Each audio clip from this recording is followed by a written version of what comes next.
नमस्कार दोस्तों, स्वागत है आपका मेरे YouTube channel stories bye Sunita Saini में। आज की कहानी का शीर्षक है लव मैरिज। तो समय न गवाते हुए आज की कहानी को शुरू करते हैं। बड़े भैया ने घूर कर देखा तो अचला सिकुड़ गई। कितनी कठिनाई से इतने दिनों तक रटा हुआ संवाद बोल पाई थी। अब बोलकर भी लग रहा था कि कुछ नहीं बोली थी। बड़े भैया से आंख मिलाकर कोई बोले, ऐसा साहस घर में किसी को न था। क्या बोला तूने, जरा फिर से कहना, बड़े भैया ने गंभीरता से कहा। कह तो दिया एक बार। अचला का स्वर लड़खड़ा गया। कोई बात नहीं, बड़े भैया ने संतुलित स्वर में कहा। एक बार फिर से कह। अक्सर दूसरी बार कहने से अर्थ बदल जाता है। अचला ने नीचे देखते हुए कहा, मुझे रोहन से शादी करनी है। ये रोहन वही है ना जो कुछ दिनों पहले यहाँ आया था? बड़े भैया ने पूछा। हाँ जी हाँ। और वो बंगाली है? बड़े भैया ने एक एक शब्द पर जोर देते हुए पूछा। जी, अचला ने धीमे स्वर में उत्तर दिया। और हम लोग, जिसमें तू भी शामिल है, शुद्ध शाकाहारी है। और वो बंगाली तो अवश्य ही मांस मच्छी खाता होगा। जी, अचला ने सिर हिलाया। ये शादी नहीं हो सकती, बड़े भैया ने गरज कर कहा। क्यों बड़े भैया? अचला ने साहस जुटाकर पूछा। क्यों, क्या दिखाई नहीं देता? एक उत्तर तो दूसरा दक्षिण, एक पूर्व तो दूसरा पश्चिम। कहाँ है मेल इसमें? बड़े भैया ने डांट कर पूछा। कैसे रह पाएगी उस वातावरण में? पर हम दोनों ने एक दूसरे से शादी करने का फैसला कर लिया है। क्या ये मेल नहीं है? अचला ने दृढ़ता से उत्तर दिया। अच्छा, तो तू इतनी बड़ी हो गई है कि अपने फैसले खुद करेगी। लगता है तू अपने को विश्व सुंदरी समझने लगी है कि जो चाहे कर लेगी, बड़े भैया ने व्यंग से कहा। अचला यह सोचकर चुप रही कि उत्तर देगी तो वे और भड़क जाएंगे। उनका टेप एक बार चालू होता है तो फिर बंद नहीं होता। कोई उत्तर ना पाकर बड़े भैया ने पूछा, और अगर मैं शादी की मंजूरी ना दूं तो हम कोर्ट में शादी करेंगे। अचला का विद्रोह भड़क गया। शाबाश बहना, भैया ने ताली बजाते हुए कहा। तूने मेरी इज्जत रख ली। अगर मैं शादी के लिए हामी भर देता तो लोग हजार सवाल करेंगे। मैं जवाब देते देते थक जाऊंगा। अचला को सहसा विश्वास नहीं हुआ कि बड़े भैया समर्थन कर रहे हैं या तीख व्यंग कर रहे हैं। चिंता में पड़ गई। अब क्या हुआ? चुप क्यों हो गई? बड़े भैया ने डांट कर पूछा। अचला ने डरते हुए कहा, आप नाराज हो गए हैं? हाँ, नाराज होने की बात भी है। अच्छी तरह से फैसला कर लिया ना? ऊंच नीच सब सोच लिया ना? कभी बाद में पछताएगी तो नहीं? जी नहीं, संक्षिप्त उत्तर दिया। तो जाओ कोर्ट में शादी कराओ, मैं तुम दोनों को आशीर्वाद दे दूंगा। बड़े भैया ने भी अपना निर्णय सुना दिया। अचला का दिल डूब गया। स्वीकृति पाकर भी वह खुश नहीं हुई। हर लड़की की तरह वो भी वधू बनकर पूरे सजा और श्रृंगार के साथ विदा होने की अभिलाषा रखती थी। यह तो बिल्कुल ऐसा ही होगा कि टिकट लेकर एक स्टेशन से दूसरे पर पहुंच गई। जब तक विद्रोह की स्थिति में थी, बहुत ऊंचा ऊंचा सोचती थी, और अब असलियत सामने आई तो दिल बैठ गया। सारे सपनों का रंग फीका पड़ने लगा। बड़े भैया 7 भाई बहनों में सबसे बड़े थे, और शायद इसीलिए यह नाम उनके व्यक्तित्व और ऊंचे दर्जे के कारण उनके चेहरे पर चिपक गया था। माता पिता के गुजर जाने के बाद घर की सारी जिम्मेदारी उनके कंधों पर आ गई थी। दोनों भाइयों की शादी तो पिता ने ही कर दी थी। मरने से पहले 2 बहनों की शादी तय कर दी थी। ये सब काम बड़े भैया ने ही किए थे। बस इस बात की उन्हें प्रशंसा भी मिली। समय से तीसरी बहन की भी शादी कर दी। इसी समय उनकी पत्नी का देहांत हो गया। उनकी अपनी कोई संतान ना थी। अब रह गई सबसे छोटी बहन अचला, जो उनसे 15 साल छोटी थी। उनके बीच भाई बहन का नहीं, एक पिता पुत्री का रिश्ता था। दोनों घर में अकेले रहते थे, क्योंकि अन्य बहनें ससुराल चली गई थी और भाई अपनी अपनी नौकरियों पर अन्य शहरों में थे। अचला बड़े भाई से जितनी डांट खाती थी, उतना ही वो उनके सिर चढ़ी थी। कोर्ट की शादी की वजह से अचला धूमधाम की शादी से वंचित रही, जबकि रोहन के परिवार वालों को लगा जैसे वे लोग धोखा खा गए। खाली हाथ बिना दहेज की बहू के आने से उनकी नाराजगी चेहरे पर एक बहुत बड़े मसले की तरह दिखाई देने लगी थी, क्योंकि रोहन अपनी कमाई से घर चला रहा था। इस कारण कुछ कहने का साहस किसी को ना हुआ। भाई साहब, एक परिचित ने व्यंग से पूछा, यह बेमेल शादी आपने स्वीकार कैसे कर ली? कहाँ हम उत्तर भारत के, कहाँ वो बंगाली? बड़े भैया ने कूटनीति का सहारा लेते हुए कहा, भाई मेरी स्वीकृति का प्रश्न ही कहाँ उठता है। उन दोनों ने अपनी मर्जी से कोर्ट में शादी कर ली तो मैं क्या कर सकता था? हाँ, आपको एक दावत ना मिलने का दुख अवश्य होगा, परिचित महोदय ने कहा।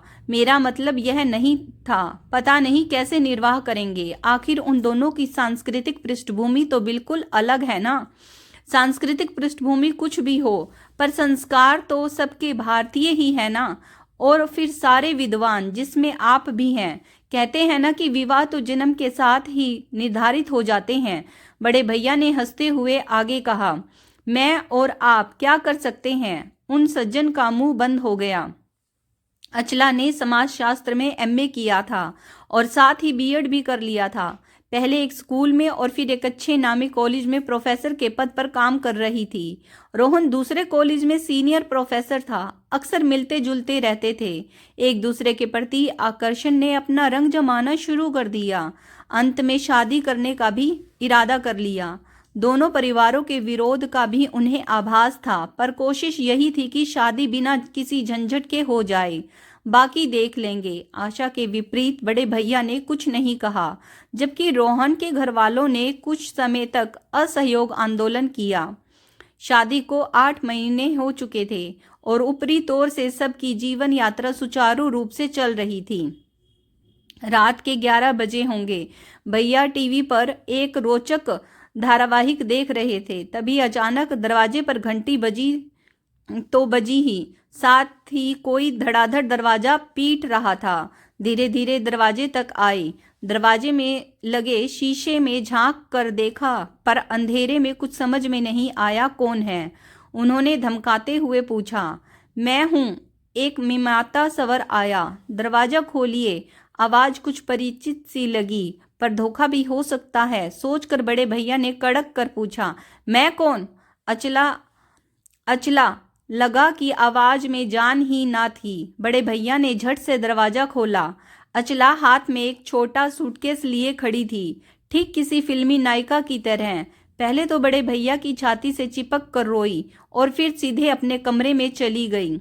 बड़े भैया ने कुछ नहीं कहा, केवल गंभीरता से सोचते रहे कि सुबह होने पर ही पूछेंगे। वैसे पूछने की आवश्यकता भी क्या है। सवेरे वे अखबार पढ़ रहे थे। अचला सामने बैठी बेचैनी से प्याले प्लेट इधर उधर करते हुए सोच रही थी कि ये बड़े भैया हैं कैसे, कोई चिंता ही नहीं। अंत में जब सब्र का बांध टूट गया तो उसने भैया के हाथों से अखबार छीनते हुए कहा, पूछोगे नहीं मैं क्यों आई हूँ? शरारत भरी मुस्कुराहट से उन्होंने कहा, पूछने की क्या जरूरत है? पति पत्नी में तकरार तो होती ही रहती है, सब ठीक हो जाएगा। अचला ने क्रोध से कहा, यह तकरार नहीं है बड़े भैया, मैं वह घर हमेशा के लिए छोड़ आई हूँ। बड़े भैया ने हंसकर कहा, शाबाश बहना, यह तूने बड़ा अच्छा किया। इस घर में तेरी बड़ी कमी महसूस होती थी। आज लौकी के कोफ्ते बनाना, बहुत दिन हो गए खाए हुए। बड़े भैया, आप इसे मजाक समझ रहे हैं? अचला ने क्रोध से पूछा। उन्होंने गंभीरता से उत्तर दिया, जिंदगी में ऐसे फैसले कभी मजाक नहीं होते। तूने खुद शादी का फैसला किया, मैंने मान लिया। अब तू हमेशा हमेशा के लिए यहाँ आ गई है, यह भी मैंने मान लिया। तू चिंता मत कर, यहाँ कोई कष्ट नहीं होगा। मेरे लिए तो बहुत अच्छा है। एक बार भी तो नहीं पूछा कि झगड़ा क्यों हुआ। मानो उन्हें कोई मतलब ही नहीं है।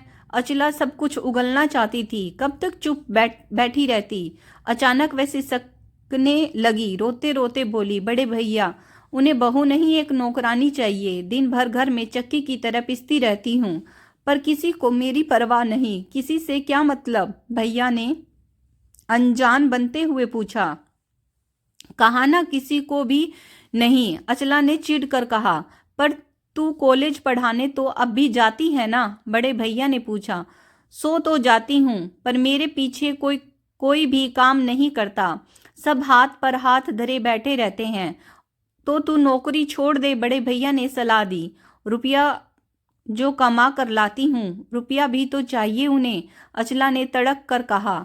और रोहन का क्या कहना है? पहले तो मेरी ओर से कुछ बोलते भी थे, पर अब माता पिता और बहन के दबाव में उन्होंने भी साथ देना छोड़ दिया है। कहते हैं कि मैं ही परिवार में मिलजुल कर नहीं रहती। अब आप ही बताइए कि क्या मेरी अपनी कोई शख्सियत नहीं है, मेरी अपनी कोई पहचान नहीं है? क्या मुझे अपनी तरह से जीने का अधिकार नहीं है? वह एक ही सांस में कह गई सब कुछ। गंभीरता से विचार करते हुए बड़े भैया ने कहा, यह बात तो ठीक है, अगर इंसान अपनी पहचान ही भूल जाए तो पढ़ाई लिखाई का क्या लाभ? सच ही तेरे साथ बड़ा अन्याय हुआ है। अच्छा किया जो तू वह घर छोड़कर चली आई, हमेशा हमेशा के लिए। अचला को समझ न आया कि बड़े भैया ताना दे रहे हैं या समर्थन कर रहे हैं। अक्सर ऐसी ही दोहरी बात करते हैं, उनको समझना बड़ा मुश्किल है। अब मैं क्या करूं? अचला ने उलझन में पड़कर पूछा। करना क्या है? आराम से यहाँ रह और चैन की बांसुरी बजा। हाँ, कॉलेज जाना मत छोड़ना, खाली दिमाग शैतान का घर होता है, भैया ने समझाते हुए कहा। और फिर कुछ मुस्कुराते हुए बोले, अब कुछ नाश्ता वाश्ता भी मिलेगा। अचला के तने हुए चेहरे पर मुस्कान की लहर दौड़ गई। बड़े भैया कभी नहीं बदलेंगे। 7 दिन हो गए। अचला के खिले हुए मुखड़े पर चिंता की लकीरें उभरने लगी थी। बड़े भैया के समर्थन आश्चर्य प्रदान से उसे बड़ी तसल्ली हुई थी। पहले तो यही सोचा था कि देखते ही वे डांटेंगे और फटकार लगाएंगे, बुरा भला कहेंगे, पर ऐसा कुछ नहीं हुआ। आखिर बड़े भैया को छोड़कर उसका था ही कौन? क्या बात है, बड़ी परेशान लग रही है? कुछ तो नहीं, कुछ तो है। वे मुस्कुराए। अचला ने झिझकते हुए कहा, आप वहां कहलवा दीजिए कि मैं यहाँ हूँ और बड़े आराम से हूँ। उसने कहा, मैं क्यों ऐसा कहूँ? पर लगता है तेरे दिल में रोहन के लिए कुछ जगह है, इसीलिए परेशान है। अचला ने झल्ला कर कहा, मुझे कोई परवाह नहीं उन लोगों की। क्या उनको मेरी परवाह है? इसीलिए तो कहता हूँ, बड़े भैया ने हंसकर कहा। जब एक बार फैसला घर छोड़ने का कर लिया तो अब उसी पर अटल रहे। अचला चुप हो गई। इतवार का दिन था। छुट्टी के हिसाब से सब काम धीरे धीरे हो रहा था। घंटी बजी तब अचला अपने कमरे में थी। काम वाली के सिवा कौन होगा? वह भी तो आराम से आएगी। बड़े भैया ने धीरे धीरे उठकर दरवाजा खोला। तुम? बड़े भैया ने चौंक कर पूछा। यहाँ क्यों आए हो? अचला से मिलने आया हूँ, रोहन ने झेपते हुए कहा। वह तुमसे नहीं मिलना चाहती, कहकर उन्होंने तड़ाक से दरवाजा बंद करने की नाकाम कोशिश की। बड़े भैया, रोहन ने बड़े सम्मान से कहा, आपसे तो बात कर सकता हूँ, या आप भी मुझसे बात नहीं करेंगे? भैया ने सोचते हुए कहा, हाँ, मैं तुमसे बात कर सकता हूँ, पर याद रखना, मुझे तुम मूर्ख मत समझना। रोहन ने झुककर उनके घुटने छूते हुए कहा, मेरी ऐसी जुर्रत कर सकता हूँ क्या? ठीक है, अंदर आ जाओ। अचला ने रोहन को देखा तो पास आ गई। दोनों एक दूसरे को देख रहे थे। बड़े भैया ने डांट कर कहा, अचला तू अंदर जा, तेरा यहाँ कोई काम नहीं है। अचला सहम कर अंदर चली गई। चाय मेज पर रखी थी। बड़े भैया ने चाय का प्याला भरकर रोहन की ओर बढ़ाया। यहाँ क्यों आए हो?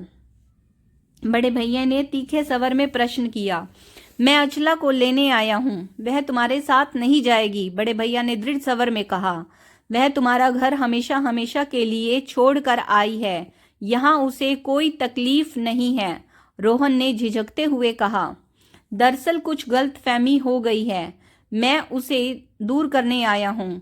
कैसी गलतफहमी? बड़े भैया ने क्रोध से कहा। क्या तुम उसे एक नौकरानी की तरह नहीं रखते?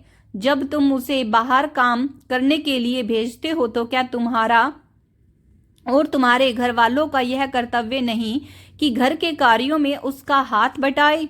यही उसे समझाना चाहता हूँ कि आगे से ऐसा नहीं होगा।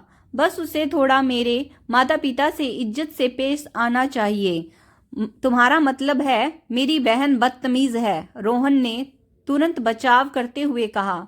जी नहीं, मैंने ऐसा नहीं कहा। मैंने कहा थोड़ा सम्मान से पेश आए, आखिर वो मेरे माता पिता है। ओ, सम्मान से पेश नहीं आती।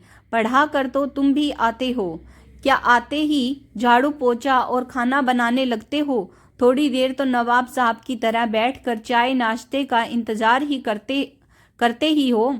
रोहन उत्तर के लिए सही शब्द ना पा सका। उसकी जीभ लड़खड़ा गई। अरे, आते ही थकी मांदी लड़की से सब यह उम्मीद करे कि काम में जुट जाए और सम्मान से भी पेश आए, यह सोचकर तुमने एक पढ़ी लिखी लड़की के साथ बड़ा अन्याय किया है। भैया, आप समझ नहीं रहे हैं, रोहन ने तीव्र स्वर में कहा। वह किसी भी सूरत में मुझसे और मेरे परिवार से घुल मिल कर नहीं रहना चाहती। यानी तुमने उसे और उसने तुम्हें समझने में भूल की है। यह शादी तुमने भावना में बहकर जल्दबाजी में कर ली। भैया ने तीखा प्रश्न किया। जी ऐसा तो नहीं था, रोहन ने हकलाते हुए बोला। हमने सारे पहलुओं पर अच्छी तरह से गौर कर लिया था। असलियत की दुनिया कल्पना के संसार से बहुत अलग होती है ना दामाद बाबू, बड़े भैया ने कटु व्यंग से पूछा। अब जब समझ ही लिया है यह शादी एक भूल थी, तो यहाँ क्या करने आए हो? मैं उसे समझाना चाहता हूँ, रोहन ने धीरे से कहा। यानी तुम्हारे दिल में अभी भी उसके लिए थोड़ी जगह है। भैया कुटिलता से मुस्कुराए। रोहन सिर झुकाकर नीचे देखने लगा। सुनो दामाद बाबू, अचला तुमसे ना तो मिलेगी और ना ही यहाँ से जाएगी, भैया ने दृढ़ता से कहा। तुम जा सकते हो, रोहन ने भी उतनी ही दृढ़ता से उत्तर दिया। भैया, अचला से बिना मिले मैं यहाँ से नहीं जाऊंगा। पति पत्नी के बीच में आप क्यों आते हो? मुझे एक मौका दीजिए। कैसा पति कैसी पत्नी, बड़े भैया ने कटुता से ऊंचे स्वर में कहा, ताकि अचला भी साफ साफ सुन ले। अचला तुम्हारा घर हमेशा हमेशा के लिए छोड़ आई है, यह अच्छी तरह समझ लो। अचला के कलेजे पर सांप लौट रहे थे। उसे ऐसी आशा ना थी कि बड़े भैया रोहन का इतना अपमान करेंगे। उसे रोहन पर ना जाने क्यों तरस आने लगा। जो भी हो, मैं मिल कर ही जाऊंगा, रोहन ने अचला के कमरे की ओर बढ़ते हुए कहा। ठहर जाओ, बड़े भैया ने डांट कर कहा। मैं इतना कमीना तो नहीं हूं कि तुम्हें घर से बाहर उठा कर फेंक दूं, पर अचला से मिलने की आज्ञा कभी नहीं दूंगा। इधर वाला कमरा खाली है, वहां जब तक मर्जी हो रहो, पर अचला से मिलने की कोशिश मत करना। रोहन लाचारी से कमरे में चला गया। अचला थोड़ी देर में बाहर आई तो चेहरे पर परेशानी झलक रही थी। बड़े भैया ने रूखे स्वर में कहा, मैंने रोहन को डांट दिया है। अगर अपनी और मेरी इज्जत प्यारी है तो उससे बात मत करना। अब तुम हमेशा हमेशा के लिए यहाँ रहो। हाँ, नौकर के हाथ नाश्ता और खाना कमरे में ही भिजवा देना। मैं बाहर उसकी सूरत भी नहीं देखना चाहता, समझी? बड़े भैया 2 दिनों तक दीवार बने बीच के कमरे में आराम से कुर्सी पर लगाकर बैठे रहे। दफ्तर से भी छुट्टी ले ली थी। अचला पर पूरा विश्वास था कि वह रोहन से बात नहीं करेगी। रोहन के ऊपर ही पहरा लगाया हुआ था कि वह परेशान होकर चला जाएगा।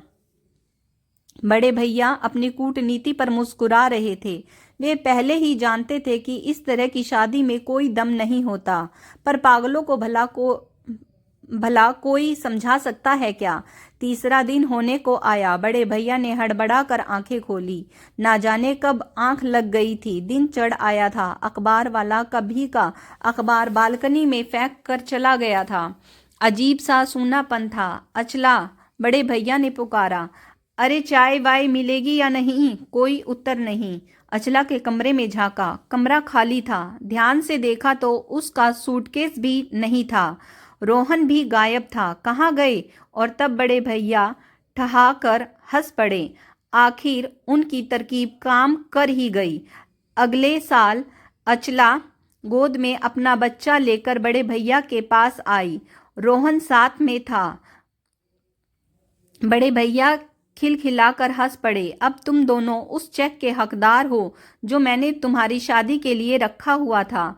बच्चा भी है, इसलिए सूद के साथ बोनस भी दे रहा हूँ। अब आशा करता हूँ कि तुम दोनों हमेशा हमेशा एक दूसरे के साथ रहोगे। दोनों ने शर्मा कर मुंह नीचे कर लिया। दोस्तों, आज की कहानी आपको कैसी लगी कमेंट्स करके ज़रूर बताइएगा। अगर आपको कहानी पसंद आई है please like share and subscribe my channel stories bye Sunita Saini. धन्यवाद।